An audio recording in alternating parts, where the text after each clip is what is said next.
Gentlemen, welcome back to me, because obviously I wasn't here last week. Thank you guys for carrying on in my absence. Thank you to everybody who's going to tune in. You could be doing much better things like watching Thursday Night Football at a Beyonce concert. There's plenty of other places, but if you're here, you are a champion. Let me just start by saying that. If you're catching us on a podcast, listen to it later. I'm okay with that too. But if you're here right now, you are a champion. Gentlemen, welcome. I'm excited to talk tonight. We got some fun things to discuss. I'm very excited. But first, as I was thinking about this hosting, I know that it gets a little derailed a lot of the time when I'm in this role. But I wanted to start off with a simple question. Neither of you know what's coming.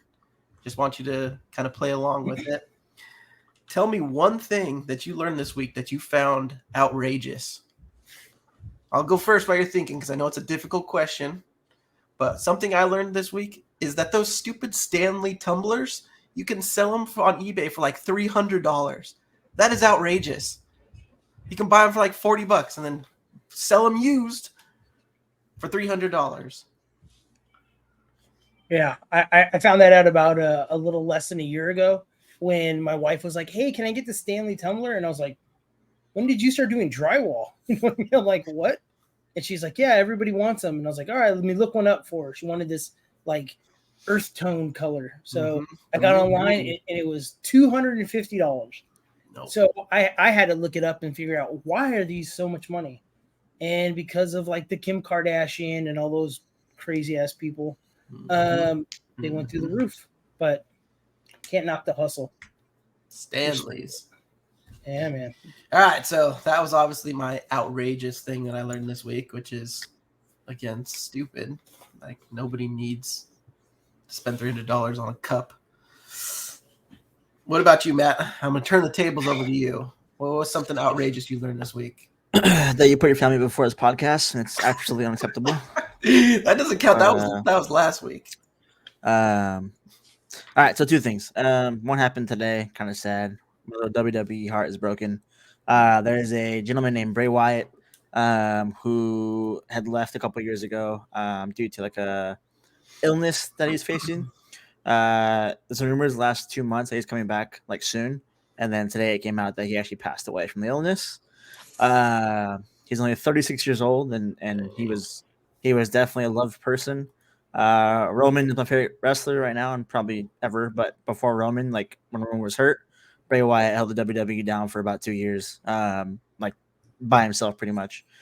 One of the most creative guys you see in WWE history. Every single like mantra he's ever held, like character wise, he like knocked it out of the park and was fully committed to it.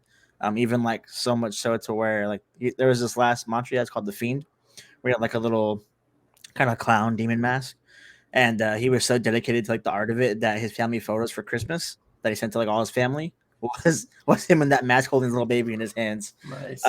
So a true creative, and if the WWE knows how to respect him properly, tomorrow's show will be completely nixed, and he will have a whole tribute to himself for 2 hours because he was that important. That's the first thing. The second thing that was like super outrageous and surprising that I learned also today. So I don't know if you gentlemen know, but the Marvels has been like rumored to be delayed till like November-ish. But that was put on hiatus because Dune was in all the IMAX theaters. Actually came out today that somehow, some way, the Marvels is now taking Dune 2's IMAX screens in November.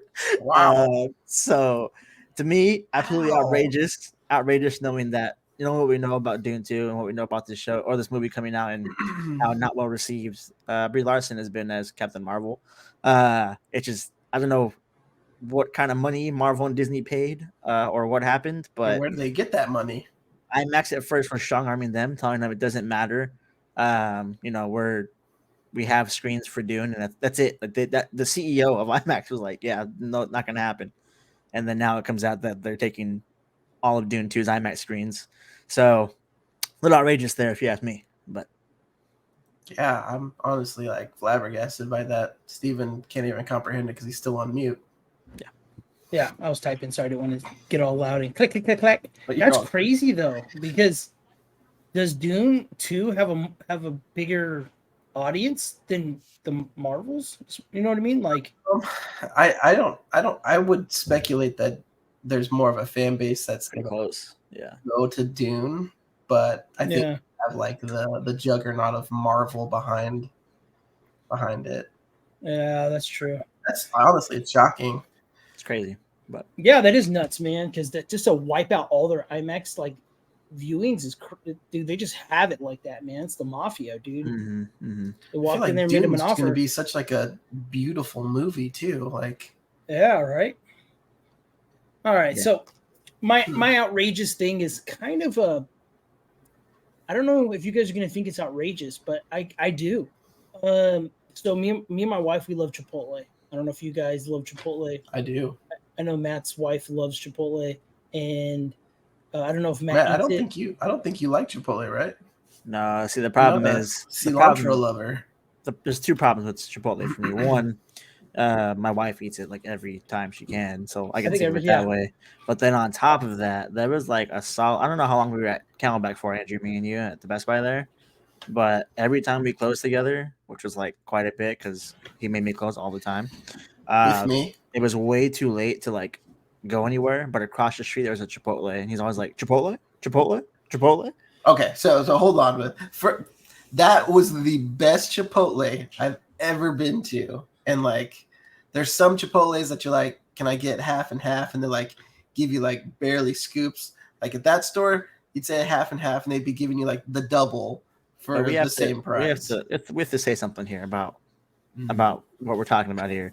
For those of you that live in Phoenix, and if there's any people that live in Phoenix, you'll understand what I'm talking about here. Camelback and 20th Street is plentiful of restaurants and places to eat. We did not have to go to Chipotle every single night. That is true. And you guys did. So you guys' average order was what? Andrew, how much did you walk in there knowing you were going to spend on your Chipotle meal? Chipotle? Yeah. Honestly, not too much. Maybe like $12. $12, right? So say you took Matt on a Chipotle Best Buy closing date. You guys would both go to Chipotle together, and let's just say you're spending $25, maybe $26. Well, me and my wife went to Chipotle on Tuesday, got our regular orders, and it was $36. Dang. I was outrageous. My wife know. came home with the food, and she was like, "Do you know how much our bill was?" And I was like, "Well, we got the regular. We didn't even get drinks." And she's like, "It was $36." Yeah, you're paying $4 for that avocado scoop. But the kids were fed, right? With that as well. No, that was just between us two. Yeah, And you probably got your bags and chips. Dude, No. low You key, just had doing double meat. No, I only had steak, but I think it was the guacamole, man. Because I got Guacamole, man. I don't like my guac mixed in. I like the Yeah, I mean, if you both get that, that's almost enough to buy another meal. It's $4 each. I was super pissed, dude. I'm not gonna lie to you. For the next like 3 hours after I ate it, I was so mad that I paid $30-something for Chipotle. And now you're never going back. I'm probably gonna go back, but just not anytime soon, man. My pockets don't work like that. My bank account, my savings account, nah, hard pass. I can confidently say that there's no outside of the brisket they had that 1 year. There's nothing worth $12 at Chipotle. Nothing. I don't care how much is in the bowl. It's not worth $12. Yeah, but you don't like cilantro. It's worth a solid $8.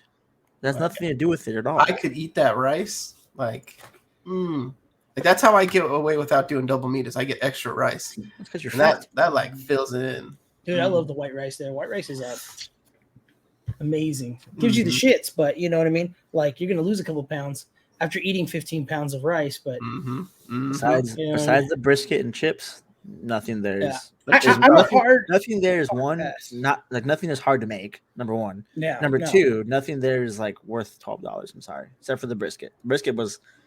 Listen, if the brisket came back, I'd eat there every day. I what brisket are you talking about? Like I don't even think I had the brisket. It wasn't even it wasn't even briskety. It wasn't even like the barbacoa.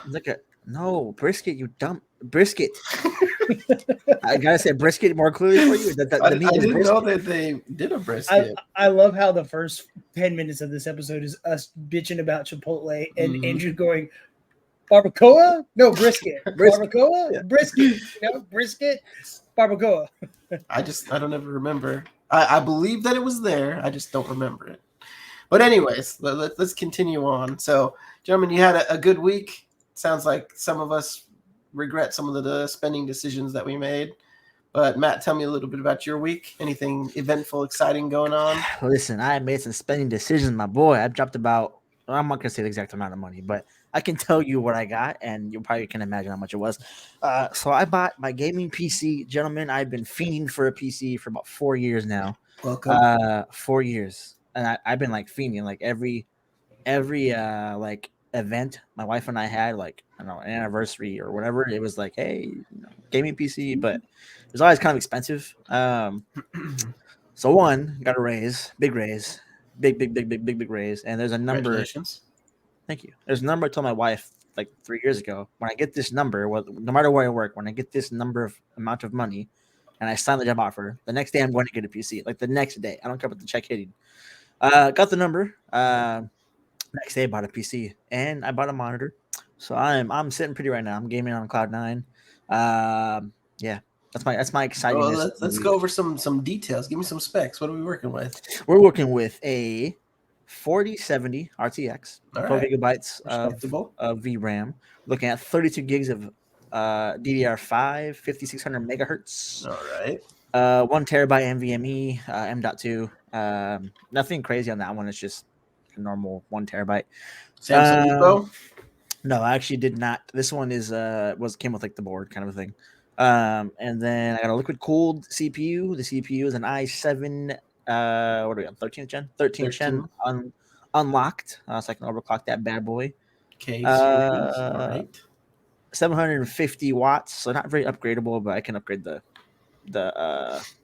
power supply later. It's not that expensive to do so. Then I got a new monitor as well, which was like the big thing because so on Saturday when I got the PC, I was gaming on my old monitor, which the monitor like wasn't bad. It's 75 hertz, like 1080p, 24-inch, right? Like not terrible. And I didn't know any better because no matter what I was only gaming at 60 hertz if I got lucky in the first place with my gaming. So I had a gaming laptop for like 6 years, but not like a great gaming laptop either. It's 1050, like it wasn't terrible. i5 1050, 8 gigabytes of RAM. Like it wasn't awful. And it did the job just at very low specifications. I didn't know any different, so I was like rolling with it. And I was, a monster at games regardless. So I was only pulling 60 hertz max on a good day.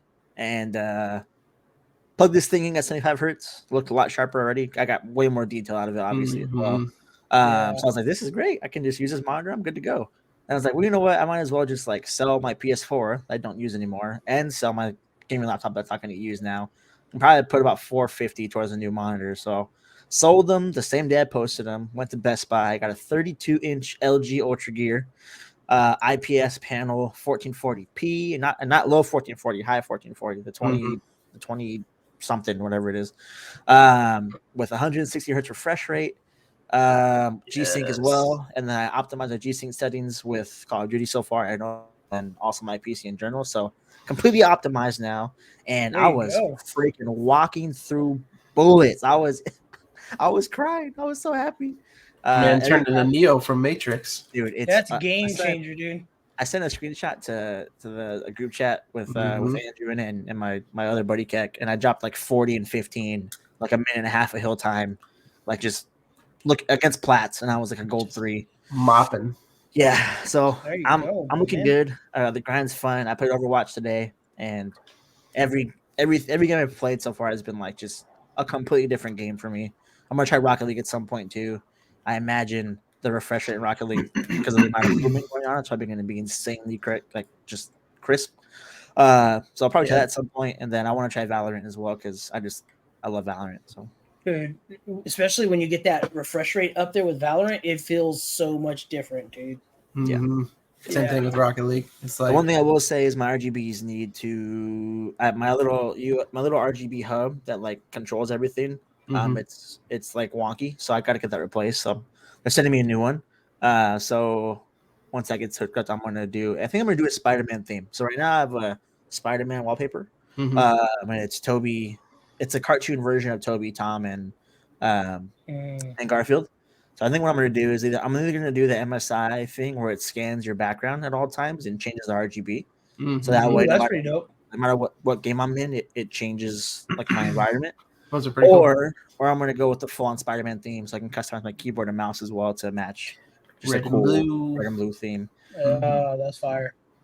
Oh, that's That's awesome. pretty cool. Super happy. Yeah. Well, congratulations for making Yeah, the man. switch to desktop PC gaming. It'll never go back. I'm a man now. You are, and I'm Never actually glad you evolve. brought up Spider-Man because that's what I was going to talk about this week. I introduced my kids to the Amazing Spider-Man 2, and they loved that. I got a 7-year-old and a 4-year-old, and they through the entire movie. Is that Tom Holland? Is that Tom Holland? No, that's not Tom Holland. This is Andrew Garfield. So Put some respect on the name. yeah, but Yeah. they loved it. It was good.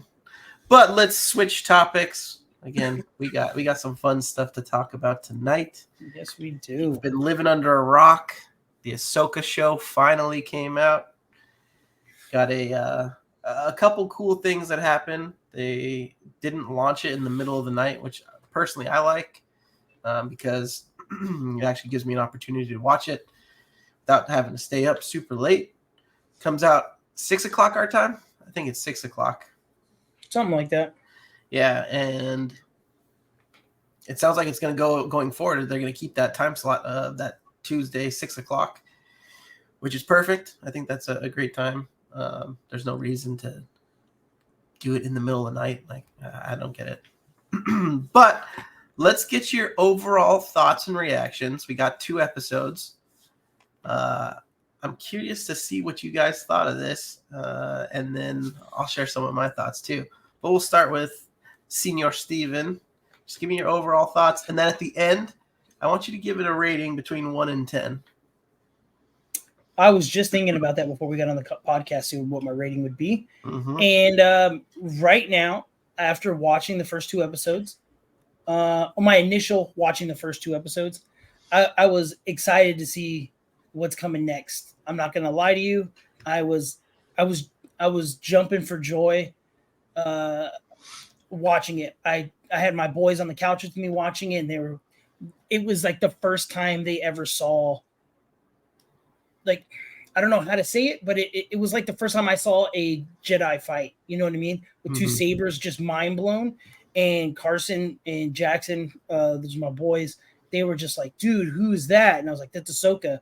And they were just like glued to the first episode. And then the second fight in the second episode, they were glued. So I'm hoping they fall in love with it just like I'm falling in love with it. And my rating right now, I'm giving it a 8.8 out of 10. Pretty high. I want to say a 9, but there's a little bit of, and we'll get into the critique, but there's a little bit I'm worried about. But besides that, it's a good 8.9. All right, Mateus, let's hear it. All right, so I've been waiting for the show for 2 years now. You guys know how much I love Ahsoka. My favorite character in all of Star Wars by far, I think, besides Mando. And we saw what they did to Mando, so Ahsoka's number 1 right now. I have very little complaints. Very little. And the complaint I have is like something that's not even gonna, like, that probably will get solved in like 2 episodes. But loved it to death. I did call, this whole Sabine Jedi thing. Just want to throw that out there. And I think we had a discussion about that. I think you owe me like something like $10, something like that, Andrew. Anyways, so it's good. I like the motive behind things. I like how they got right into it. There wasn't like no beating around the bush. Like we got Hera immediately, we got Chop immediately, we got Sabine immediately. Chop. We got everybody immediately that was supposed to be here immediately. Not everybody. Well, the other person there's a build up to it. But I'm excited. I'm happy with it. I have no complaints. Well, I mean, I do have like very small complaints, but it's stuff that'll probably get ironed out plot wise. I have no worries. I trust Dave Faloni. This is his baby, and he's gonna take care of it, I think. The rating I give it, I would give it a 9, and it's only because of the one complaint I have, and we'll get into that when we get to details. But it's a very minor complaint. I'll even go 9.5 actually. So that's how minor the complaint is. 9.5. So that's like, this is like perfect TV for you. It's perfect. Yep. All right. Interesting. Very interesting. So I enjoyed it. I think I have a couple of nitpick things, but I think for the most part, he's bringing our Star Wars back. I'm so glad you wore that shirt. I wouldn't go as far as saying it's a 9 or 9.5, though. That's crazy. I think it was a very strong start, but you guys are probably going to be like, "What? You're going to give it a 7?" I'd give it a 7 out of 10. It kept my attention. It was exciting. A couple things that I'm really excited for that I'm hoping they expound on is Balin, his character. Man, he is so good. Like, even just his presence, like stoic, being able just to, like, he feels like a villain that's like can contend with like a Darth Vader kind of thing. Like, he's just, when he's in the room, he like steals the show. Very, very cool character. I like that we're finally seeing a Night Sister in the flesh. Very cool. Yeah, fire. Getting to see that magic used, I think, will be cool. And it's respected. Used and respected. Mm-hmm. Like, the two people that know she's a witch are like, oh, she's a witch. Like, we should probably not cross her. Yeah. Yeah, but I'm hoping that we get some more details on who he is. And I'm drawing a blank on the girl's name, but his Padawan. I disagree. I still don't think that Sabine is going to be a Jedi. I think she's just a Padawan. You know how stupid you sound right now? Doesn't mean she's going to be a Force-sensitive Jedi. Are you kidding me right now? You were trying so hard not to just admit that I was right. You're not. So every Padawan is not a Jedi. That would be saying, do Jedis not have the Force? Can you be a Jedi without the Force? That's not for me and you to decide. That wasn't my question. My question was, does every Padawan not be? So not every Padawan's not a Jedi then. Actually, in your book, it'd be no Padawans are Jedis until they're Knights. Yeah. Oh, so that's why they're called Knights, not just Jedis when they graduate. Mm-hmm. Jedi Knights versus Jedi Padawan. Okay. Regardless, Ahsoka doesn't consider herself a Jedi, and even in the crawl, it says a former Jedi Knight. Like, it doesn't, even though she's training her, that doesn't mean she's gonna be a Jedi. So dumb. So dumb. And I think that girl's name is it Shin? Shin or something like that? Shin, I think. Shin. Yeah. But anyways, back to her and Balin. Like, such a cool character. I was glad that they started like. So let's get into the breakdown, because I wanted to tip my hat to a couple things that Faloni did that weren't necessarily like Star Warsy, but just like film in general. So the first thing, like right off the bat, I wasn't expecting a crawl. Like, that was cool, and it wasn't like the stereotypical Star Wars crawl. Yeah. And I love that he's gone to like this deep crimson red, whether it's like the Lucas logo, Lucasfilm logo. I like that. The crawl was good. Let's jump in, but then you have like a very like Star Wars feel to it, where you see like the stars, and then a giant ship comes by. Like, that felt cool. I love when they do. I love that. And then I don't know about you guys, but I got a whole bunch of like Episode 1 vibes. Like, when they were getting off the ship, like that felt to me like Qui-Gon and Obi-Wan. Like, dude, it hooked me from that scene, dude. But like the way he walks down, like, I don't know if it's just like him, but he just looked big, like just massive. Like, he's a cool character, and just the way that he presents himself, and it's so Andrew, go ahead. I want you, since you have that thought on your mind right now. I was rewatching it. This is the reason why I rewatched it, because I wanted to see, did I see what I saw, or am I just as excited? I love that character. Did you notice this too? He tried to walk away. Yeah, like he tried. That's what I was right about to say. Yeah, okay. He tried to leave without killing anybody, mm-hmm. and so nothing like Vader. Yeah, nothing like Vader. Nothing like But Vader, what- but like but in what the I sense So I of love- don't want to hear you, Andrew, compare him to Vader ever again. listen. Again. I'm When talking you about first like said it, the when you first stoic. said it, I let it go. But here you go talking about his character now, and it's nothing like Vader. Like we all know it So isn't. he I think he uses the grip very Sith like more than Mhm. his, um Let me rephrase. Not like he is like Vader, but just like his presence is like that menacing to where when you look at Darth Vader, there's like a menacing presence to him. And it's just like he's big, he's bulky, like he doesn't necessarily like try to intimidate, but he's gonna bulldoze you if you get in his way. To Yeah, me, I kind of got the same he's just feel on a that. silent guy who's very wisdom driven, who knows he can beat anybody if he wants to. Doesn't make people in the room fear him. The girl does. I'm scared of her the whole time I see her. Oh yeah, Yeah. yeah.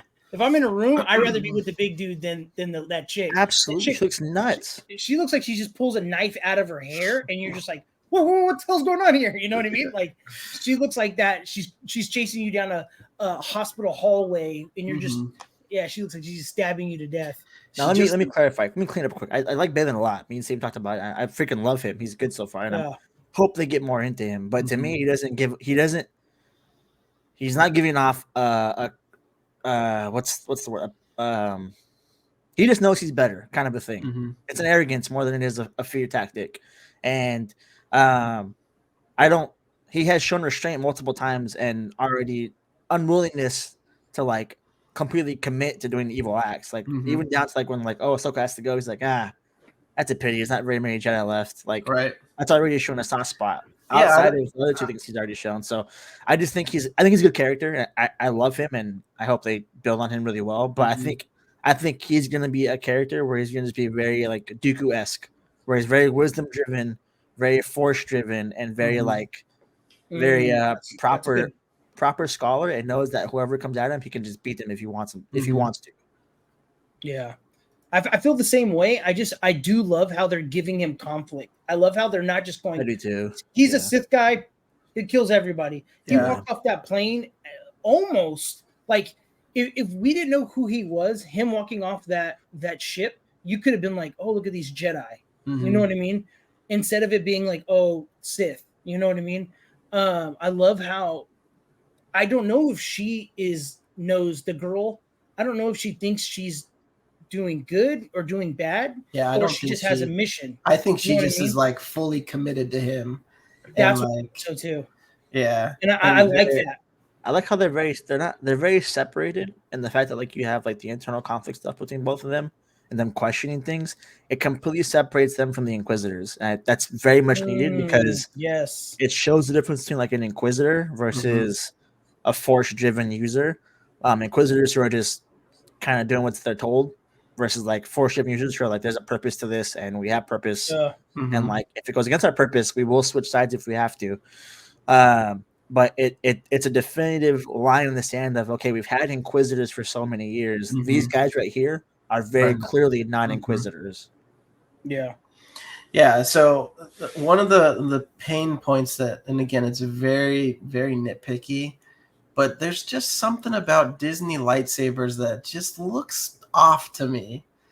Like, Really? I don't yeah, think like I don't even see I can tell you what it is. I can tell you what it is. it's got to be just how they light, like how it's actually lit. Like No, something no. is just different. Like even when Sabine's got her lightsaber, the green just looks like off. But like that, yes, it did. Her green did not look green to me. yeah, like it's almost like it's the wrong color. But like again, that's like a very nitpicky thing. But anyways, I wanted to bring this back to their lightsabers being like that orange color. Like it's not fully like crimson red, but it's more of this orange, which I think is just trying to signify like these are good people that have had to have adapted and done bad things to survive. And that's kind of what I'm hoping for is Me that too. you know, he's not just a person that's evil, but a person that has had to react to whether it's Order 66 or an empire as a galaxy, and to survive has had to do some pretty horrible things that, again, if we're going with the bleed the crystal, they're not fully bleeding their crystals to make it like a Sith, but they've done things that inadvertently bled it, but not fully. so I hope we get some of that a little bit touched on. I hope it's not just like thrown to the side. But the next scene with Ahsoka, when we're introduced to Ahsoka, I got like super Indiana Jones, like first scene of Raiders of the Ark, Lost Ark, yeah, Raiders of the Lost Ark vibes, and just like down to even like collecting the item. Like I was just like, tip my hat to Dave Filoni, like not just Star Wars, but kind of paying homage to everything George Lucas, which was pretty cool to see. But one of the things that I found kind of funny was like Ahsoka running away from the droids, like blowing up. Like it felt weird just to see like her run. Did you guys pick up on that at all, or were you like, no, it was fine? What do you mean her run? Like because she was scared, nervous? No, just like the way she ran, and I don't know if that was like Rosario's acting just wasn't like top notch there, or like if they like put her on like a treadmill, like something just felt really weird about the way she was running. Like it just, to be honest, I didn't even see the running because the scene was so, I want to say not beautiful but impactful, like the world ship building. That I wasn't even worried about where her hands were at. You know what I mean? So, yeah. What about you, Matt? Did you see anything like weird like that, or? No. Right. The only thing I thought was weird about that scene was that it took so long for him to blow up. That's a really long time to blow up. Like that's a very long time. For a very like quick, like, okay, we can't win, self-destruct. That was a good 30 seconds before you actually blew up. Yeah. You know what? I just thought about that because that's the same droids that Sabine like hacks into, and that shit was like 10 seconds, and then it was about to blow up. You know what I mean? Well, that was like, I think that was overheating, not blowing up later. Oh, that's true. Yeah, that's true. But that's dead. I didn't even think about that. Her running, I got to rewatch it. Yeah, rewatch it. And like I said, like, I don't know if it almost just felt like, when there's an actor that is very clearly on like a blue or green screen and just isn't like fully in it. It felt a little bit like that. But again, these are such like little nitpicky things that I don't want to discount like Dave Filoni's vision, because like the world building, awesome. I felt like CGI looked great. Like it wasn't like dumbed down or anything. Mm-hmm. But the only other weird thing is just, with the exception of Ahsoka's lightsaber, all the other lightsabers just look off to me. Like her lightsaber is cool. Like I don't know if it was intentional. Like we want to make her lightsabers that are white stand out, but like everything else just had like a weird color vibe. I feel you on that one. I got to rewatch it and pay attention to that. I really doubt looking at the lightsabers compared to looking at the fight. The color was less important to me, but I know for a fact Jackson and Carson were asking me the colors and what they mean, and I'm not gonna lie, Sabine's didn't look green to me. It looked off, like so I could see that, but it looks very green to me. Yeah, but it again, these are such like nitpicky things. Yeah, this is but like the vibrancy of like Luke's green lightsaber in Return of the Jedi, like way different than this for whatever reason. I don't know what it is. Like I said, my guess is I think it's just how they're using a practical effect to help with that, but it feels different. Sure. All right, moving on. Tell me some more scenes that you guys were excited about, or things that maybe like you want to expound on, things that get you excited. I got one here, and I got this one for Matt because I am a lore pretty much to say. I love lore. I love it. I love it. Building lore to me is beautiful. Some would say just a whore, but some. I'm not saying me and Andrew would. Just some would. Okay, thanks, guys. I really appreciate that. I would say. Yeah. Thanks, man. I appreciate that too. So somebody made a point. We were talking about this during class today, and someone was saying for a person who hasn't seen Star Wars anything besides maybe the movies, watching Ahsoka Can't keep up. is they can't keep up. Yeah, understandable. So with that being said, do you think that some of the scenes in the first episode with Sabine and Ahsoka like being very standoffish at first and things that are said, do you think that they jumped the gun into bringing in Sabine and that conflict really fast, or do you think there should have been some kind of explanation before Ahsoka met with Sabine? You know what I mean? Because I was waiting for the hug. I was waiting for like you know there's what I no mean? correlation between Rebels and this to that happening. Outside of knowing that they were really close, like insanely close towards the Rebels, the conflict that became of like Sabine being her apprentice and why she left her. One is going to be revealed as we go on because we don't even know the full story yet. Nobody does, yeah. But then two, it doesn't relate back to Rebels. That's something that's new to the story. So that's the only thing I would say that would relate to Rebels directly, where it's going to be super, super, super impactful in this show is the main motive of Thrawn. If you haven't read the Thrawn books that came out in the last 3 years, you don't understand Thrawn and like how close he was to making sure the Empire won. If it wasn't for him, then if he was still here, the Death Star plans don't happen. Something much worse does, and they probably end up winning. And people don't understand that unless you watch Rebels. I also don't understand how him coming back can be such an influential thing.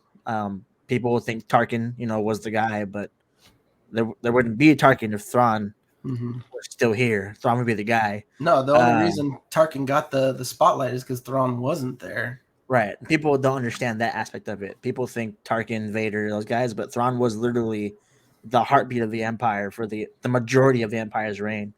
I would say it's the big thing. Now, the second thing is like Hera and like how they know each other, that kind of stuff. But then Ezra and how important Ezra is to the story, and people think, like Ahsoka is a big deal, but like the biggest deal right now is actually the potential Ezra coming back.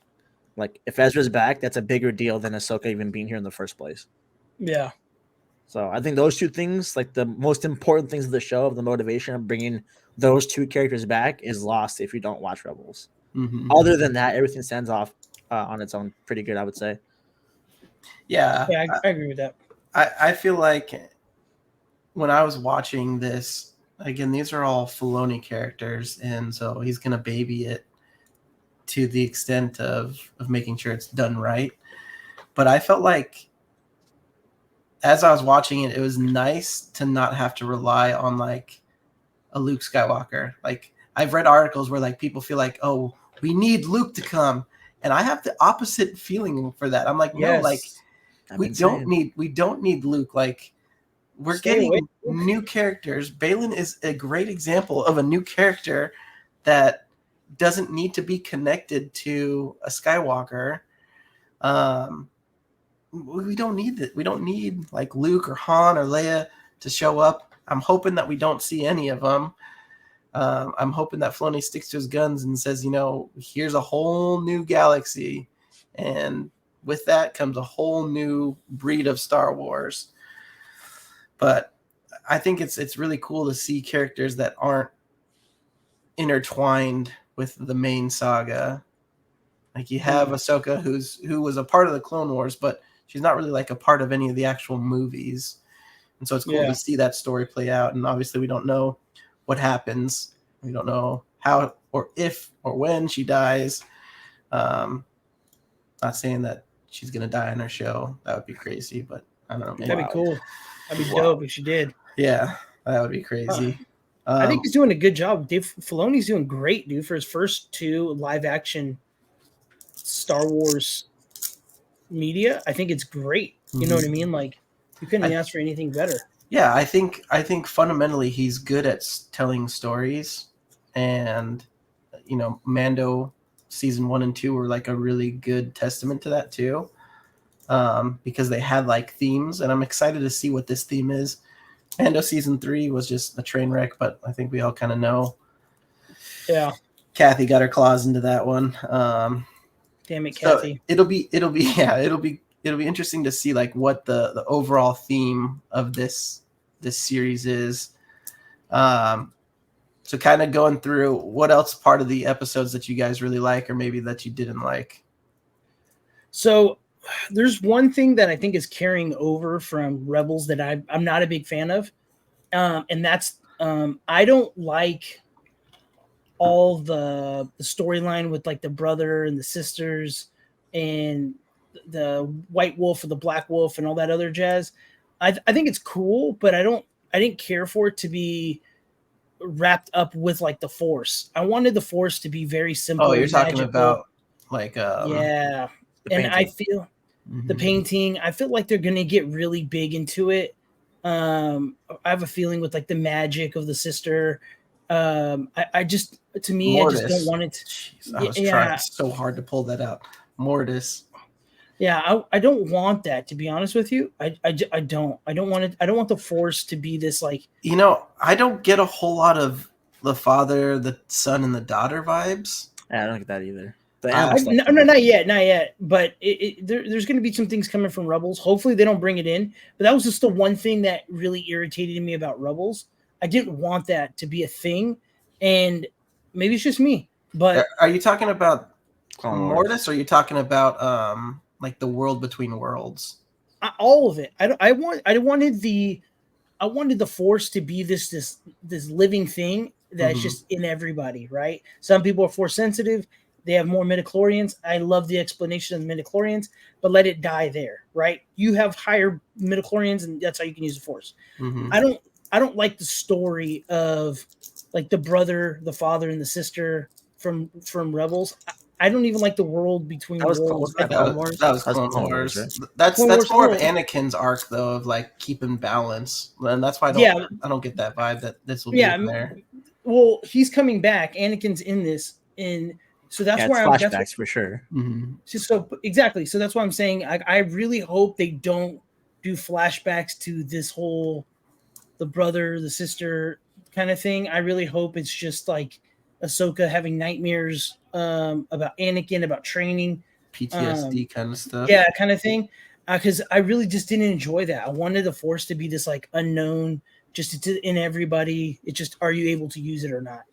And that's where I'm scared a little bit about it, because Dave Filoni does love that kind of lore. Mhm. And to me, just my The- personal preference, I just don't care for it. The only thing that I would disagree on with that is that the Force has not been known to be just exclusive to humans.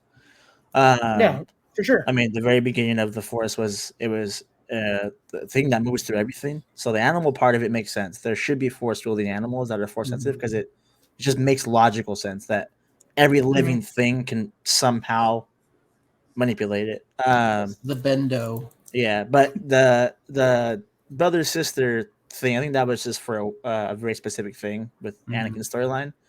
I thought they'd bring it back up when it comes to Ahsoka. The only thing I could see making any kind of like I don't even know what the word is, like fairyland kind of feeling, I guess is what it'd be. The Forest is when they bring Ezra back with the Purgles. We've already seen some Purgles in this show, or one very like shadowy one. So other than that, I think it stays away from that. But the wolf thing is also important if we want to include Kanan at all. And to bring a Rebels homage show together and not bring Kanan in somehow would be just blasphemous. So I think that's their in with Kanan is he's one with the wolves or whatever they want to call it. And I don't think it needs to be in there, but it's kind of the only bridge Yeah. between Kanan and them. Yeah, the reason I guess I'm pushing back upon it is like no other Star Wars story like after this, the Force Unleashed or Force Awakens or all that other stuff. Nobody talks about it. It's just like I just don't want it to be something that goes nowhere. If it was in episode 1 or there was some other lore from the beginning, then it's cool. I get it, but I just feel like it's going to be a topic that goes nowhere, and we all know how easily Star Wars TV shows go from really good to like, where are we going with this? You know what I mean? Yeah, that's but what I'm nervous about. I think this is slightly different because if we're talking like a whole new galaxy, that could be like a whole new set of rules to do with the Force. And like the Force whales, what were they called? Purgle? Purgle. Purgle. Like it's heavily implied that they're like force sensitive creatures, but if they're going to like hyperspeed wasn't invented without them. Yeah, but if they're going to like different parts of the galaxy, like maybe that's going to introduce new ways of seeing and using the force that might not apply to this galaxy. And I think if Dave's smart, like, okay, we have the sequel trilogy. It's done. I'm not going to try to rewrite it. I'm not going to try to fix it. That's happening in this galaxy. All this other stuff can happen in a separate galaxy that doesn't affect one or the other. And I think that's a very safe, and it would be cool to see something different that would apply to that. And maybe time and space operates differently. That was one of the things that the Night Sister said is Thrawn calls out to me between time and through time and space. And I was like, that's an interesting thing to say. Like, yeah, because he's in a different galaxy, is time working in a different way than what we're used to? And then that got me thinking about like the world between worlds, which I'm pretty sure they're going to bring that back. And yeah, and I think that'll play like a big part. And if I was to guess, Thrawn's figured out how to use that to his advantage, to where he wants to go back and change things, and that's where it's going to be like the pinnacle of Thrawn's master plan. Is I see every option now, and I know how to beat everybody because I don't look at time as a singular route. I see it from every direction. Yeah. And it would be crazy. Like Balin said, the galaxy has power beyond our comprehension. And I think it's all got to do with like time. It'd be cool if he came back like the moment like the Empire or the First Order fell. You know what I mean? And they just kept going with the story. That'd be cool, but it would be just weird if they went back and like erased those 3 movies. You know what I mean? I think that would suck. I would be so mad, but because that's like let them just lay. I would be mad if you could delete it from the world, my memory. But don't make another movie or show where it's like, no, these movies are irrelevant. Like that would be just super annoying. Mm-hmm. But I get you. That's actually pretty interesting. I'm going to go into that. Yeah, and so and think of it this way: like cool. Again, in Rebels, you have Ezra who pulls Ahsoka through the world between worlds. And it's implied that had he not done that, she dies to Darth Vader there. Yeah. So you have this Ahsoka that's out of her time, and she's now in the future, even though she might not realize it. But I think we're going to get a lot of the world between worlds, and potentially like Ahsoka going back. And personally, I would think it would be cool to see Ahsoka go back in time, have a real conversation with Anakin. But it's not like a flashback. It's like it's a different alternate time. I know you hate this stuff, Matt. So you don't think? Yeah, that's. No, I don't know. But I don't know, man. The way the last couple of seasons of anything in Star Wars has gone, it could happen. You know what I'm saying? It's crazy. So Matthew, I hate that Matthew said this because I've been thinking about it since he said this. And I want your opinion, Andrew, and then I want Matt to clean it up. Matt told me, because we were talking about it, and I came up with I was like, hey, man, Sabine, spoiler alerts, if you haven't watched it, spoiler alerts. Sabine gets stabbed, right? Oh, yeah. Are they stabbing people now, making lightsabers not hurt or like anything? Because okay, so wait. Let me finish it, and I'll give you the floor. Because they're doing Qui-Gon dirty, dog. Qui-Gon got stabbed the exact same way, and he died. He died. And he ain't coming back. The same way. Okay, so Matthew made a point. There's 3 people in the last 3 seasons who've been their gut sliced open and everything, and they're just like, hey, we're robots now. Look at this. You know, this chick took 2 weeks to heal, and my boy not even that. Like overnight, she was fine. Dude. So tell me, Andrew, what you got to say on Boba this? Fett literally surviving from like a pit of acid and just being and then people that he's found not force sensitive just get repaired. It's like, Yeah, it's so when that scene happened, I audibly said, "Not again." Yeah. I was like, they're gonna kill him the first episode. What is no, I going knew she on wasn't here? gonna die. I knew. I I know. knew. Like, so the only defense that I have with this one is this one looked more like off to the side versus like Reva. Is that her name? I don't remember. Reva. Yes. Reva, whatever her name is. Like, she got it like straight to the chest twice and was like, "Yeah, no big deal." And She was so like, like, you look at my AA batteries. yeah, at least Sabine's was like in the stomach, off to the side, like not in the chest. But I'm so tired of that. Like, again, the lightsaber, is it as strong as it used to be? Is it getting dumbed down? Yeah, And I was surprised that like Faloni did that. Like, this is a man who is like very in touch with the community. Like, so just in the first scene when Ahsoka cuts the droid, the droid brings up the staff to block her, and she cuts it, right? And then in the next episode, when she's at the shipping yard where they're taking apart the ships, the same droid pulls out the thing, and it goes bink off of it. And I was like, did he just hit the safety bar? You know what I mean? Yeah. Like, what? Like, that's what I was like, all right. But also, too, like, you can melt metal, and then the saber that close to the droid's face, and it was just like, not a problem. Not a problem, you know? Yeah, so that part was weird. The other gripe, and this is what ultimately knocked my 8 to a 7, is I'm tired of these map quests that Star Wars puts us on. Dude, so even like Dora the Explorer over here. You have The Force Awakens. We're looking for a map to find Luke Skywalker. Okay. You have Episode 9. You got to find the Wayfinder that's going to lead to Exegol. Yes. You have Jedi Fallen Order map quest.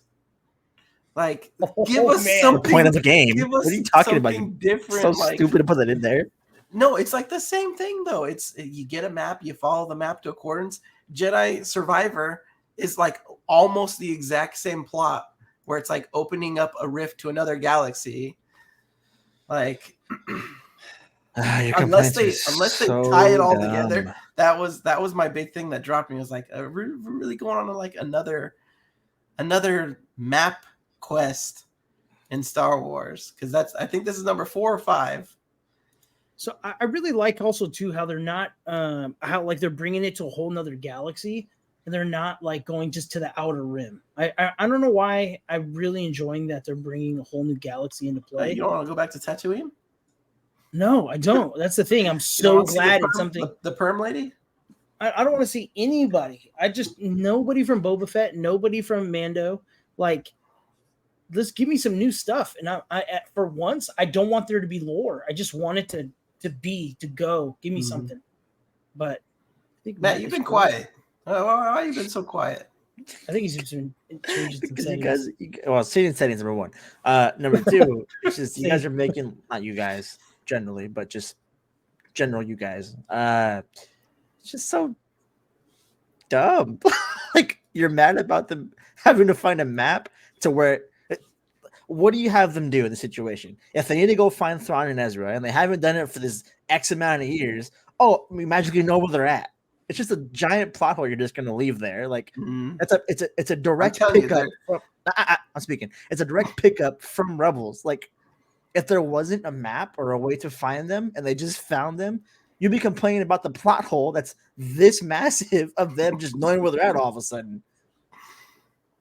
See, I would have enjoyed it if they went back to grab that witch. You know what I mean? Like, if that was like the first mission was like, hey, we don't have the Infinity Stone, and we have to go find this witch to figure out where we're going.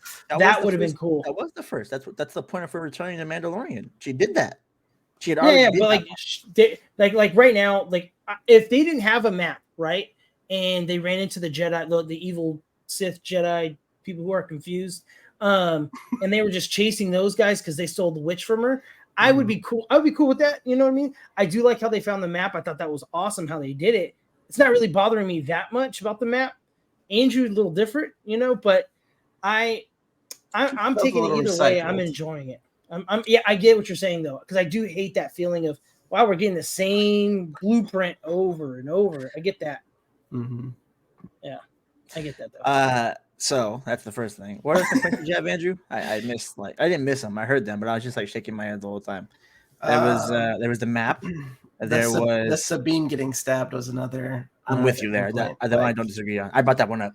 The lightsabers being off, the colors, they're just something just not quite right. It's not.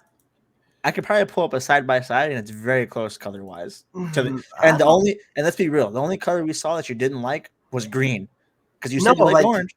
No. I like the idea of the orange, them not being fully red. But even that opening hallway scene with Balin, when he's holding his lightsaber, the orange looks almost fake,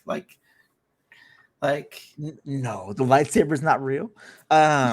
Shut up, you know what I mean. It looked orange, that. I knew he was going to say that. You can get it. I don't know what else to say. So it didn't look this bad, but I was isn't that the same thing that dude, this green I'm looking at on an animated Ezra guys on the planes is pretty on par with this green for Sabine. It's not far off here. You're overthinking that part. Maybe. I can tell you what the problem is with lightsabers, but it's not the color. The problem with lightsabers, and this goes for across the board since the new trilogy has come out, is that there's no animation when they move. So it's just a stick waving back and forth instead of an actual dragged out light. I mean, I don't know how to explain it, but maybe imagine swinging a stick and there's no reactiveness to it, as opposed to if I swing from here to here, there's almost motion blur, a motion blur. Exactly. That's the real problem with lightsabers since the new trilogy. That could be what it is. Now, to be a testament to how good lightsabers are in this specific show, it's a pencil thin one, like in Rebels. The continuity is literally there. There's no thick ember around it like there is in the actual movies. The big complaint about Rebels was that they were so pencil thin. And Faloni said, you know what? I'm going to keep them pencil thin. That's how my lightsabers are. Because that's how they were when George Lucas had them back in the day. The only difference between the lightsabers now is that there's that motion thing, which makes it look dull. I will say that much. It's maybe not it's that. Cool maybe looking, I just haven't But the color is not the issue. First off, it just I guess it might be motion blur or I don't know. When I think about a lightsaber, I imagine a beam of light, and then it's hard to explain particles coming off of it as well. Yeah, no, that's how that's because the trilogy after the original, so the prequels, that's how they were, and it looked good for the modern century. And Faloni doesn't embrace that. Faloni loves the pencil thin original design that Lucas had, which wasn't because Lucas wanted to do it, just because that's all he had that he could do at the time. Yeah.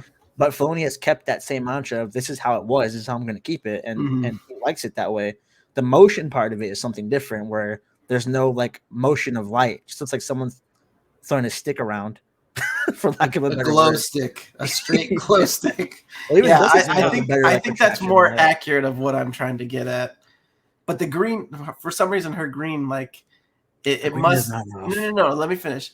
The green not moving must bring that out more, because I look at green and I immediately think of Return of the Jedi, Jabba's the ship, and that lightsaber looks so good. What, Sabine's green, but it's Ezra's. It's spot on. That's the same green, but there's an emission of light around it, like you're talking about. That's probably what you're thinking. Click the one that's by the direct underneath Screen Rant. By the direct. It went away when you go back and click that picture again. That same picture. That wasn't the same picture. No. Click. No, sorry. Where's the picture? This one. Right there. Where she has it off to the left. Yeah, that one. Left of. So yeah. This looks weird to me. Like that looks fake. Like it doesn't have that glow. Like that looks like a glow stick, not like a lightsaber. Yeah, from like Oh my gosh, a million Disneyland or ads. something. And Good so, heavens, the director really trying to get my money off me. Yeah, this one's angled for sure. It looks weird. so if you were That's to one go, frame. if you were to go into the hallway scene with Balin, there's another like that shot where it's like him close up moving like with it like right next to his face. It's got that same vibe where it's like it's Yeah, you're not. talking about let me pull up Balin. I saw it already. Like in this scene. Oops, sorry, too loud. Oh wait, I'm not sharing it. Yeah. Let me go back. You're talking about in this screen, about right like around this area. It's the next. It's. Right here. I thought it was on his other side. I think it's right before he enters the hallway. Yeah, I think you went too far. It's like right as he enters. I'm gonna mute it so I can just play it. Oh, it would buffer. It's all good. Yeah, well, I get what you're saying, but like, see, like these pictures, like that's what it looks like, and it looks good, but it's got to be the motion. Like, I think you're spot on. Something's not quite with the motion. What else did we have? I also think that we're nitpicking something with it, like, hey, let's see. Yeah. This is to me this the biggest nitpick thing out there. You guys haven't even mentioned. What was that? Ahsoka is way too slow to be playing Ahsoka. She's way more agile than this. She looks stiff when she's fighting, and it does not look like Ahsoka to me. And maybe that's what I was trying to pick up on, like the running away. Like it felt weird. Like she doesn't look agile, which they could attribute that to her age, which is fine. Mm-hmm. But if Rosario Dawson wasn't able to be agile, she should not be playing Ahsoka. Mm-hmm.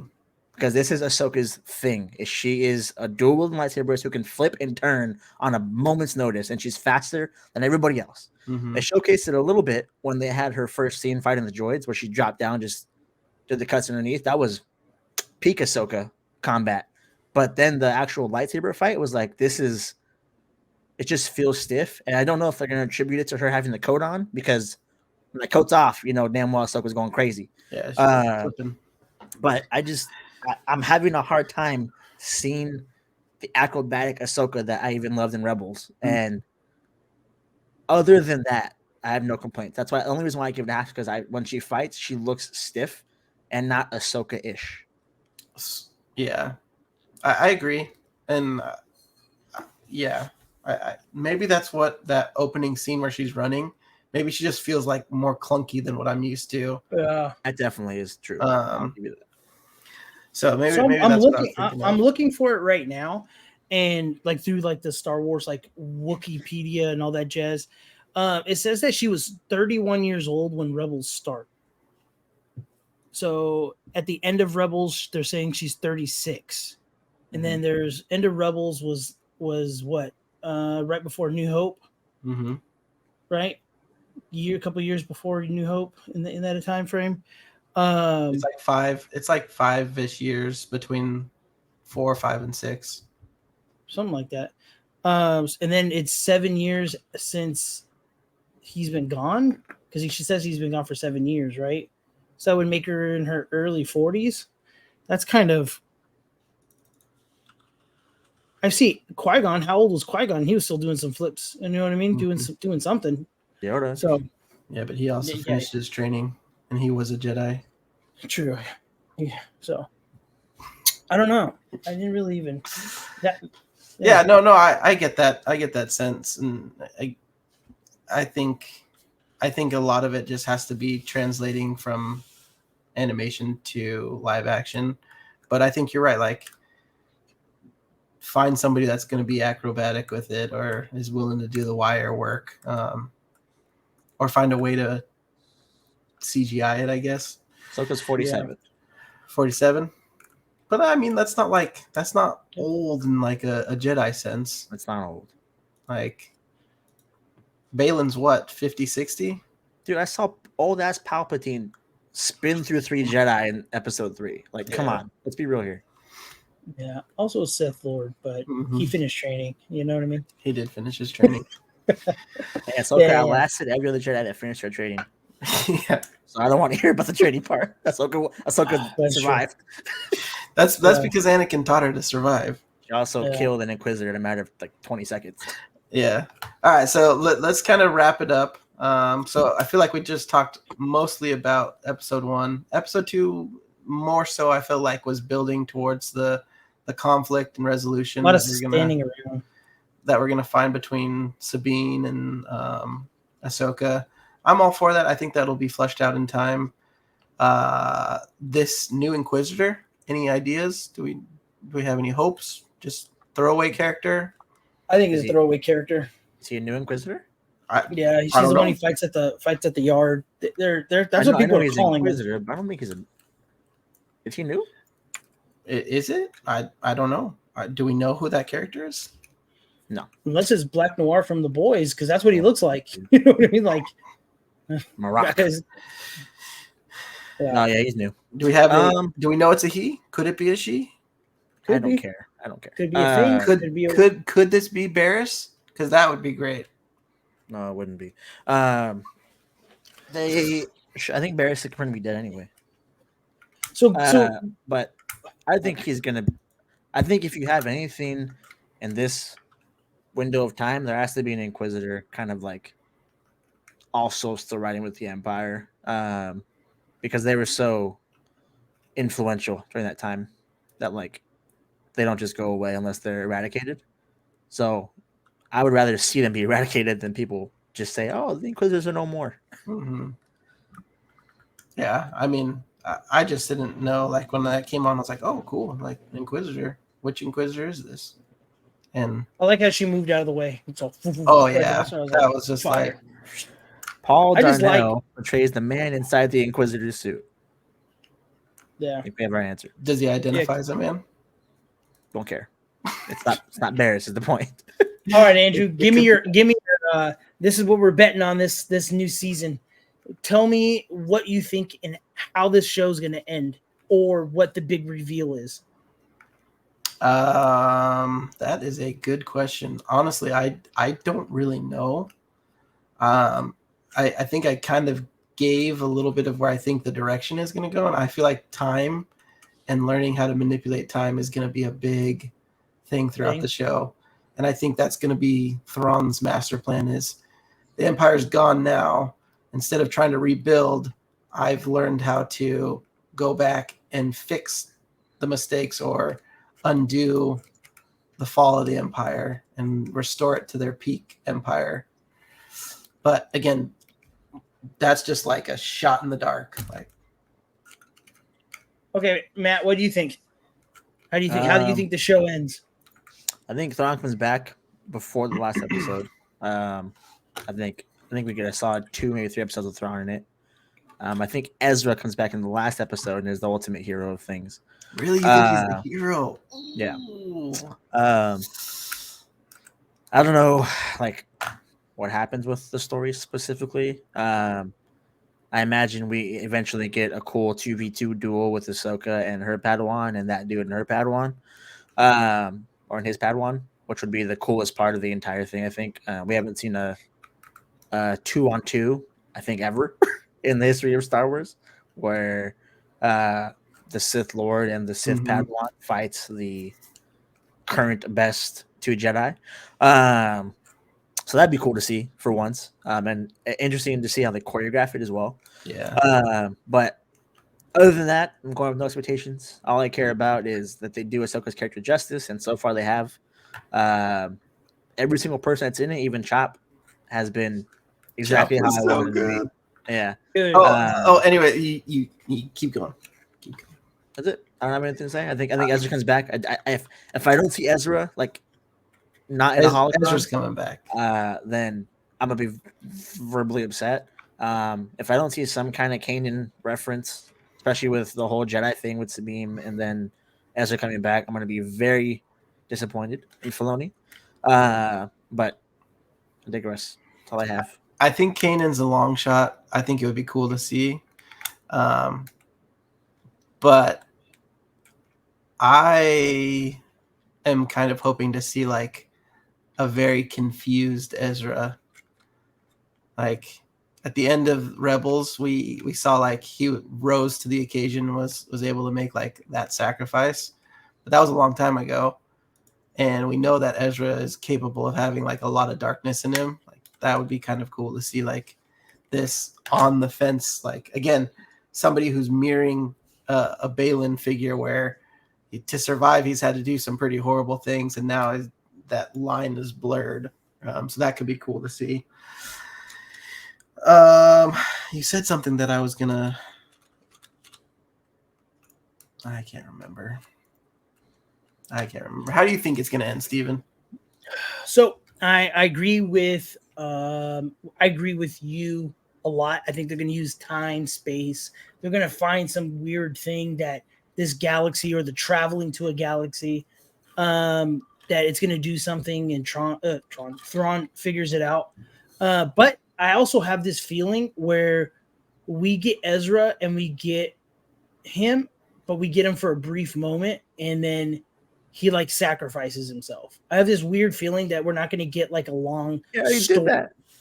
Like I feel like they show up, they get there, and they realize that the whole Thrawn's idea is like, why am I going after one galaxy when I can try to take them all over, kind of thing. He realizes that he's. I feel like when they get there to where they're going, he's already going to be taking over there. You know what I'm saying? Mm-hmm. And I feel like they're going to show up, and it's not going to be what they think it is, and then they're going to be trying to grab Ezra to take him back, and he's just like, I have to stay here. You know what I mean? Like, these people need me, kind of thing. And I feel like that's how it ends, or that's what they lead to. You know Ezra, what are you doing? Finishing the fight. Oh my gosh, so I need a gun. I do see a world and a possibility that I need to throw out there that could probably will happen. I think if they do get rid of Kathleen Kennedy, which it sounds like they're going to here pretty soon, I think this could be a good. This is going to like really make you too mad, I think, because it's Star Wars. But this could be a good way to branch off the trilogy we just saw and make this whole like time or manipulation thing happen to where that what we just saw with Snoke and Ren are in a different universe. I'd be okay with that. Than this I would be too. Continuity. 100%. And they can go both ways with that, with keeping Rey and her universe over there, and then keeping the OG Skywalker trilogy over here. But I think if they can take the opportunity to do it, they will. And if they're going to go the time travel route anyway, which sounds like probably the World Between Worlds stuff's going to happen, that's very easy to get done in the Star Wars universe with the already established. I think they could do that. I think so. If we're talking about time travel, we won't spend too much time on this, but they could, if they wanted to, say that the timeline that Ahsoka is not a part of leads to the sequel. And now this new timeline that Ezra has pulled her out of and she's in leads to a different outcome because now she's met Grogu. I don't know. It's different. So, you run into an issue though with the continuity already being continued from Rebels. That other timeline, you're looking at people like Luke not coming in because of that. And you already have that established character of Luke and Leia, and that's the thing. They're already in a weird spot. They need to have it divert once the Empire falls, I think, or right after it, where there's a situation where maybe like Thrawn ends up winning in one or not winning in the other, but they can't touch it from where but it already is.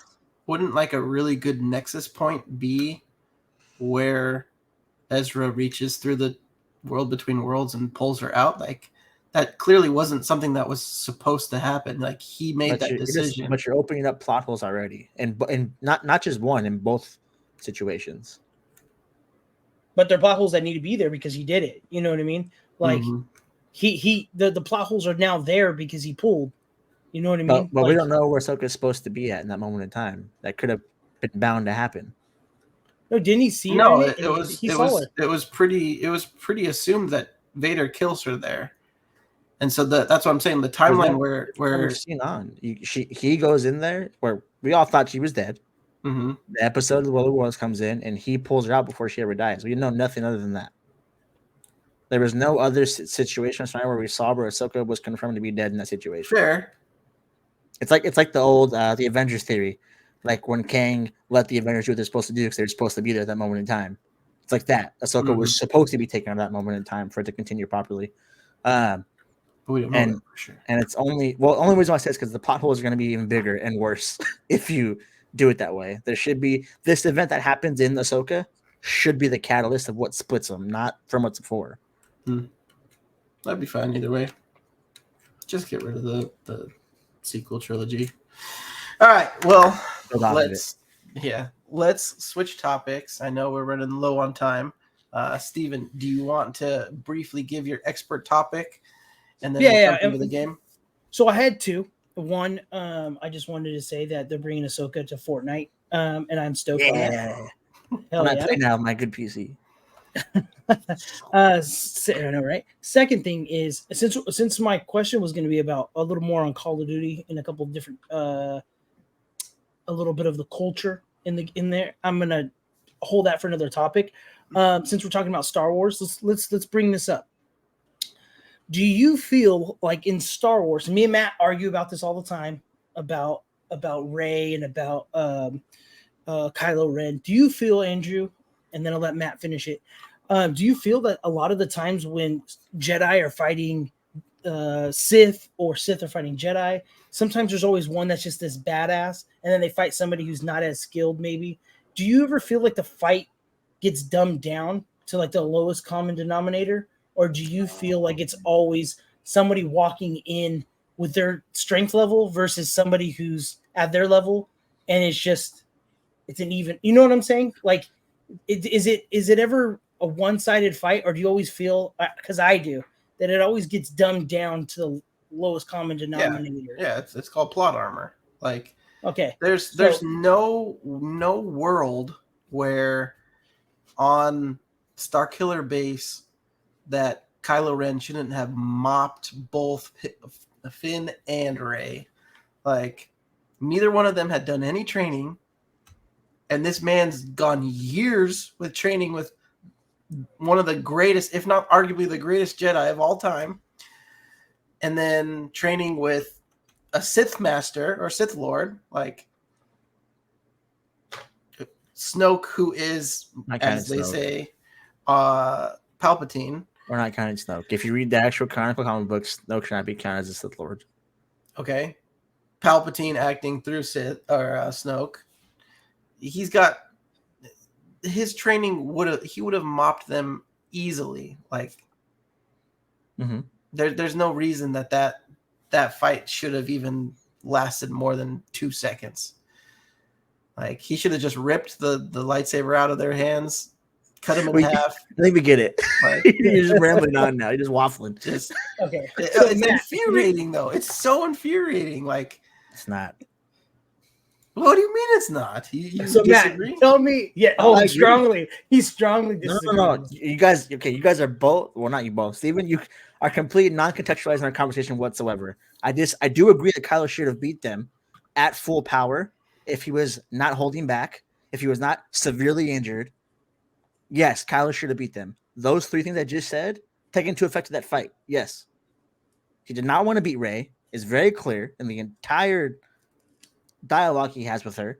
He was very much injured, like very injured, with a bow that blasted 3 people 20,000 feet back every time we saw it on camera. And let's not for the psychological part of this either, where she already tried to force manipulate her and it didn't work because she was resistant towards it. That puts a little bit of hesitancy towards you to be like, yo, wait a minute, she actually might be a formidable foe. If those things weren't there, it's just a straight street fight. Okay, you know what it is? It's the Batman Superman debate. Middle of the desert, no preparation, Superman wins. Preparation, all this everything happens on, Batman wins. It's the same situation there. There are factors that take into place in which Kylo loses because of those factors, and it's very understandable with all those factors in it. Now, if you want to say like power for power, it's not even close. We saw her need Kylo in the last film and in the throne room scene. So the reason why I bring this up is because when I saw Sabine fight the crazy Same thing. Yes, I they're agree. down, and I was so disappointed. So I wanted that girl to just mollywop her and like slam her against the wall and just play with her. And I wanted that so bad because it makes it seem like anybody who picks up a lightsaber just with like 15 minutes is just this gangster with the lightsaber. And like, dude, well, first of all, she's had it Again, more than the 15 context minutes. is just out of the window. So One, here, we don't know how much training this other girl has had. Two, we know that the person that trained Ahsoka was Anakin, who taught everyone how to survive that was under him. not only that, but Sabine got training from Kanan with the darksaber. Like, this isn't her first like role, like holding a lightsaber. We So can assume it's a little bit different. We can also assume it's been at least 5 years because it's a 14-year gap between the last season of Rebels and now. Like, even if it's been a 5-year, 10-year thing, it's still 5 years of solid training from one of the greatest that's on the planet right now. That's a Force user. So she also says I haven't seen her in 7 years. So technically, we'll say we'll give her 7 years. So, but you're gonna say that from the day they left, they went missing. She became a Jedi or trained for 7 years and then still quit. Hold on. We're also missing. We're also missing a very important factor that Sabine is a Mandalorian. She has skills. Like, she's not just like a person who sat on a desert planet her whole life. Sure, for sure. I agree with that. I do agree with it. The second part is I looked at whatever her crazy psycho face. I forget her name again. Yeah. Psycho lady. I got a little when I was watching that scene, I thought she was like toying with her, not like dumbed down, but like the mission was to draw out Ahsoka, and it was to go find Sabine to bring out Ahsoka, and that's what I thought she was doing. Was I'm not here to kill you. I'm here to get you to show Ahsoka. See, I'm watching it right now as you're talking, and it to me, after watching the hallway scene where she gets off the ship and she just destroys all those guards, and then she fights Sabine, who's like looks like she's wearing Uggs, and she looks like it's just like, what the shit is going on, man? It was just like you just got me terrified, and then you have me. Sabine hasn't picked that bitch up in 7 years, and she's hanging with you, homie. Like, I just don't like. I hate the dumb down, dude. Like, I hate the dumb down too. I didn't feel it that dude. much there. I thought that was more like she was playing with her food kind of thing. We also don't know how much training this other girl has. Like, we're just assuming she has like 30 years of training all of a sudden. She could pick it up last year for all we know.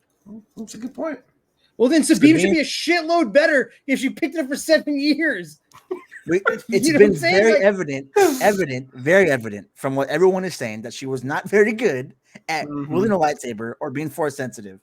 So if she's not very good, all of a sudden she hangs with this chick who just mollywopped the shit out of a whole guard.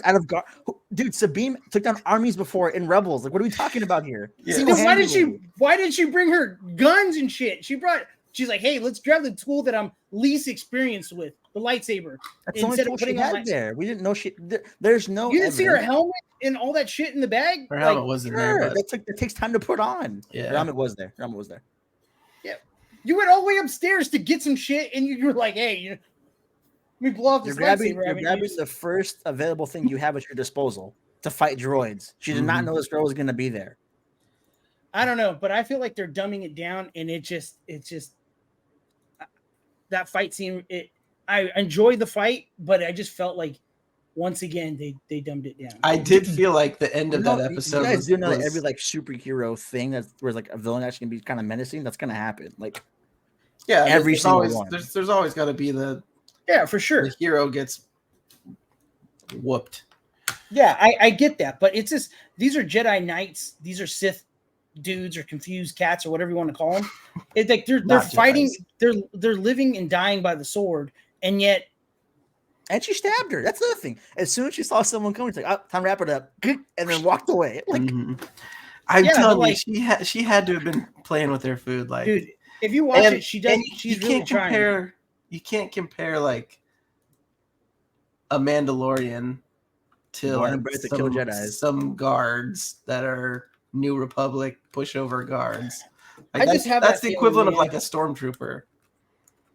Like a stormtrooper is gonna get mopped every time, but like a Mandalorian, they're gonna do a little bit better. But see, the same thing drove me nuts about the Knights of Ren. Like, all of a sudden, they were just these scary ass dudes, and then Nothing. no, they got all pieced out by Kylo Ren because he had to find his girlfriend. You know what I mean? Like stuff like that just was, yeah. It was so it dumbs it down to it, dude. Like, Look at him. the dude. Hey, Kylo can stop a bullet in midair. A laser can stop it, hold it. But then Rey comes, who used to sweep with the stick, and all of a sudden he can't fight no more. And all of a sudden, that's all she does. That's all she's ever did. Yeah, she just sweeps the stick. Yep, that's all she's ever done. She definitely did. She definitely at that moment, yeah, definitely didn't force resist his biggest power, which is reading minds or anything like that. Multiple times. She also didn't force read his mind, even though he couldn't do it to her. So yeah, all she's ever done is swing a stick. But like, that is true. There's no context. Missing your context from everything. This is the problem with the sequels. I just gave you all the context. There's no context, Matt. She literally was like, "Oh shit, you know what I should do? Just resist." Oh, Luke Skywalker, you had to go through all that training on a weird ass planet to learn some shit. I'm just gonna blink, and then all of a sudden, some people have it, some people don't. Anakin, when he's first found by Qui-Gon, the entire pod racing scene, guess what he was doing? Not trained or even like introduced into Jediism at all. But guess what he could do? He just had the gift of manipulating the Force. But what the pod racing scene, he survived. Like, what do you mean? Mm-hmm. But did it blow up? Did what blow up? There's a lot of blow ups in the pod racing scene. Yes. Did that was supposed to come his way specifically. Did a Sith Lord try to get into his brain and him stop it? No, he was just like, please hold on. Sith Lord got into his mom and then birthed him. And he also, for being real canonically speaking, he also, well, actually no, Anakin was, but to the point of like Rey, she is a clear. And it's very clear canonically speaking, whether you agree with it or not, it's irrelevant. The context is there that she is a special, one-of-a-kind person in the Force that's never been seen before. So much so that Palpatine's like, let me not kill you. Let me just like get you to like come in me. See, that's where I think the trilogy's shit the bed by like, hey, 3 seconds into this movie, this chick is just the man. You know what I mean? Like, it's the plot. It's everything that you have to be trained. You have to be one with the Force. It's like, you can't just think harder. And it just like, I have no idea what I'm thinking about. And it happens. She can do that. Well, she's not one of a kind, but you know, she literally is a dyad. The dyad part. Well, there's two of them, her and Kylo. Yeah. But like Anakin literally is the chosen one. And yet still had to go through training, still had to go through stuff. Yeah. He didn't bring balance to the Force at all at any point in time. Yeah, he did. That's how the balance of the Force happens. He literally balanced the Force by throwing Palpatine off. Wasn't Luke that did anything to influence that whatsoever. If Luke wasn't there, that probably would have happened eventually, right? Yeah. That is the whole purpose of Star Wars. You know that, right? Like, the whole purpose is the redemption arc of Darth Vader. Like, sure. So he did bring balance until let's use your non-contextual examples here. Was like, let's just stop the Sith Lord. Let's go here then. Since plot doesn't matter to you so much, if Luke was never there, that would happen sooner or later. Yeah. Oh my gosh. All right, let's transition into the game because we could go on. No, it's minutia now. We disagree. The fundamental fact that you just said the same thing differently, like, or disagree on one thing that was like the fundamental crux behind both our arguments. It means that we're already going to disagree on it going forward. All right. I guess we agree to disagree because that doesn't make any sense. Disagree. I just said what you just said. Agree, disagree, just with more words. Let's do our game. That makes no sense, but all right. Oh, let's do our game. We're going to transition to the game. That's the sense it makes. Anyway, so the game we're going to do tonight is called 20 Questions. It's you two versus me, or you can do 1v1 if you want. I don't really mind either way. Let's do teams. Okay, cool. So 20 questions. Every fifth question, I should say, could be an open-ended question. Every other one, has to be yes or no. Yes or no. Yep. We're gonna do actors. Make it simple. I'm not gonna change any other thing. I was thinking about doing TV actors, but sometimes we see shows that we haven't seen from one another, stuff like that. So I'm gonna pass on that one. I have 3 actors. I think that's plenty because it doesn't encompass a tie and it kind of keeps it short. Mm-hmm. So, gentlemen, first actor. I'm gonna give you no context other than they are all he's, no she's. Okay. And they are all A-listers or B-listers, I would say. So I have the first one pulled up. Whoever wants to go first, it's going to be yes or no question, and then the 5th question will be the open-ended question. So you have 4 open-ended questions and 16 yes or no's. All right. Steven, you got anything, or you want me to go first? Go for it. Is this actor affiliated with Marvel? Currently or has been? Had any? Either. Yes. All right. You gonna go? You want me to go again? I don't. I'm trying to think of something right now. You guys can do whatever you guys want to, yeah. Does this actor's family also act? Let me look. I don't think so. I'm gonna say no. Okay. Yeah, definitely a no. Is he a drama actor? Yes. He's done dramas. I don't know if he's a drama actor specifically, but he's done dramas, and he is not in comedies. That's what you mean. Like he tends to be more towards drama. Yeah. Is this actor Caucasian? Yes. This next one is open ended now. Whoever wants to. I feel like, Steven, you should get it since I've asked 3 already. Open ended. What phase of Marvel was he in?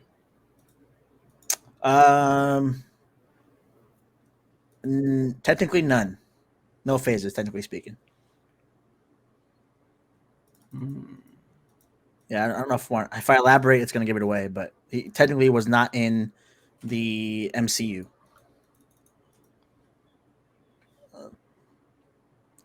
Edward Norton? Edward, incorrect. You guys will get 3 guesses, by the way. Whoa. Sorry, I should have started with that.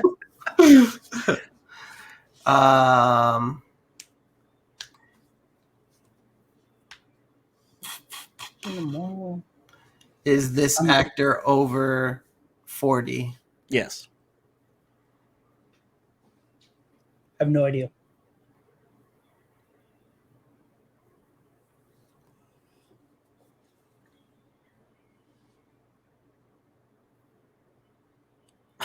Did this actor play in Ghost Rider? No, definitely didn't. I don't even know why. I thought the same thing. No. That's what I thought it was going to be. No, it wasn't. It wasn't the greatest Superman of all time. No. Let's see. Has this actor played in DC movies? Let me look. No, actually, no. He's not.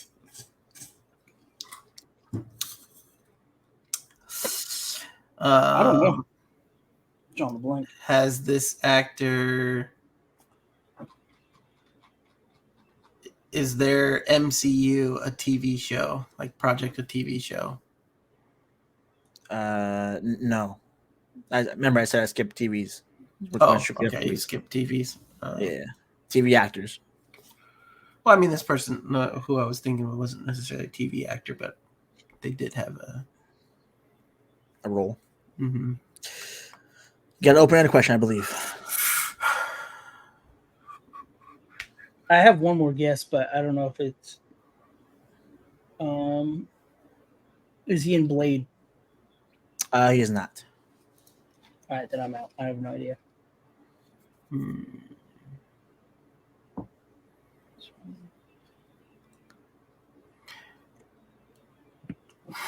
Open-ended question. What is this actor's best movie? Ooh. It's gonna just really narrow it down. Like big time, because it's hard to. Mm-hmm. So where he's the lead or where he's in it? Where he's in it, just so it's not like 12 Years a Slave. Mm-hmm. Or Inglourious Bastards. I mean, you can make an argument for either one. Hmm. Does this actor portray a character who can control metal? He does. Who is Michael Fassbender? That is him. Ding, ding, ding, ding. Let's go. Michael Fassbender was him. That's the first one. 1 point to you guys. Next one's up. Whoever wants to go first. Steven, you got it. It's a Maybe guy. Yeah, they're all Right? guys. All them guys. Yeah. Oh, okay. Does he look like a bee? Gotta start thinking B.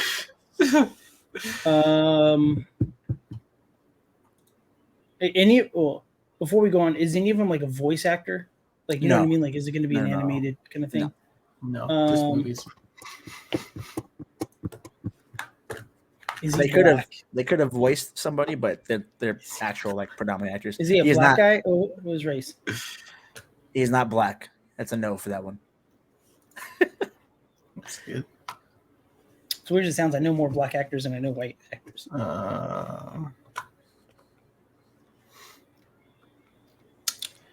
Is this character or actor in Harry Potter? No. I thought he might go there. Try to stump us in our own game. Is he a comedian? Like, is he in comedies? Yeah. Well, he's been in comedies, yes, but I would not. No, not a comedic actor at all. Is this actor bald? No, not bald. You guys have opened the question next. Throw the OP question out. Just do it, right? What's his best movie? What's his best movie? Yeah. Oh, goodness gracious! If you ask me, and I am an expert. I am an Andrew, expert. your in next all question things. should be like, "Hey, what does his name rhyme with?" Yeah. You know what I mean? Farnold Schwartz. Oh man, hold on, I'm trying to think. The two films that I would say are gonna really give it away, but I'm gonna He's have on Castaway.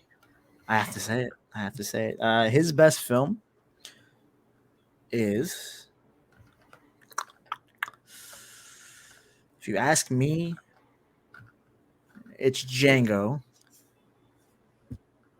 Well, actually, that's not his best film. DiCaprio's correct. Yeah, it's OP. Exception though, not going to be so easy. Tell you that one. The last one. I'm gonna say a film you guys don't even know about, and just say it's my favorite movie that he's ever come out with. We will do the next one, and we are up. I mean, we already won, but we'll play. Yeah, you did win, but there's caveat. Double or nothing. See. Is this actor older than 40? Yes. Okay. Denzel Washington. No. Easy. We only got three guesses. Oh, yeah, I forgot. Has this actor done any Disney movies? I don't. No, actually, no, he hasn't. Okay.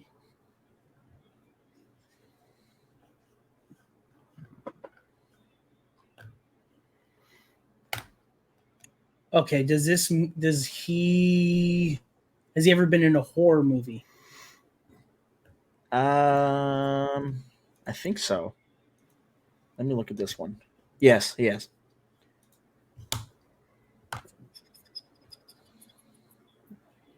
Andrew, you're up.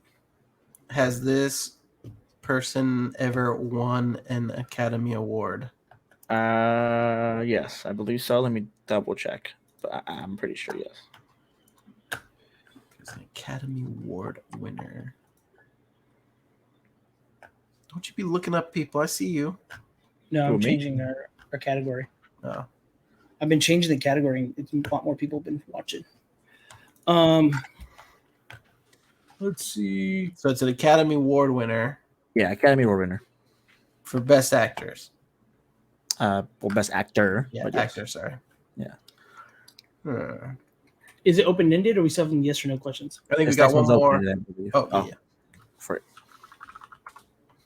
Did he win this in the last 10 years? No, the award, no. Not.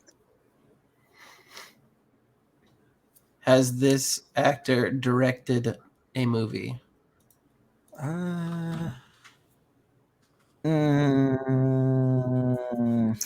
Yeah, technically. technically. I love those. I would say I would say they more produced it, but they did have some directorial like say so. Like it was like a dual directorship, but definitely a producer tag kind of a thing. I don't want to ask the question that gets us the answer, but I do know. want to what was his first movie? Ooh, that's a good one. His first movie? Yeah, his first movie. First movie on IMDb. Credited movie. That's a good one. That's a good one without like skipping. Yeah, I don't want to. Yeah. The Wedding Party is what it's called. That doesn't help at all. 0. Yeah, I mean, look at IMDb Okay. real quick to make sure He's over 40. He's won an Academy Award. He has credits for directing. Yes, directing credits. Yep, He's a white guy. white guy, very white. Steve Was Jobs. this actor in Gladiator? No, Ooh, that's a good one. That's kind of where I was leaning. Mm-hmm. Or where I was leaning that way. Wedding party. I don't know that wedding party. When did the movie come out? okay. Let me clean up real quick the question about the movie thing. 3 Rooms in Manhattan would be his first official film. Again, I don't know that. That That's doesn't help either. yeah. Yeah, What was the that question actually you makes it asked? worse. When did it come out? The movie, Yeah. 1965. Yeah, let's go. All right, he's an oldie. He's a real oldie. Yeah. Is he still alive? He is still alive and kicking. What question number are we on? Like 8? I think 9? 7 or 8. Okay, I'll say 8. I'm pretty sure it's 8. Then why'd you ask? Is that a question? Just is that 9 now or No. Oh, Is this person known for being short? No, I wouldn't say so. No, I don't even know that they are short. I don't know their height, to be honest with you, but they're not known for being short. No. All right. There goes Danny. who'd you think it was? Who'd you think it was? Danny DeVito. Does this person have blue eyes? Let me do a cross reference real quick. No, he does not. All right. They got brown eyes, Steven. You got open-ended right here now. Open-ended. I am Ooh, gonna ask what they won the Academy Award for. No, Yeah, that's come on. Be real. That's gonna narrow it down. Oh, It means think the star of that film is gonna be the one that won it, obviously. If it's best actor.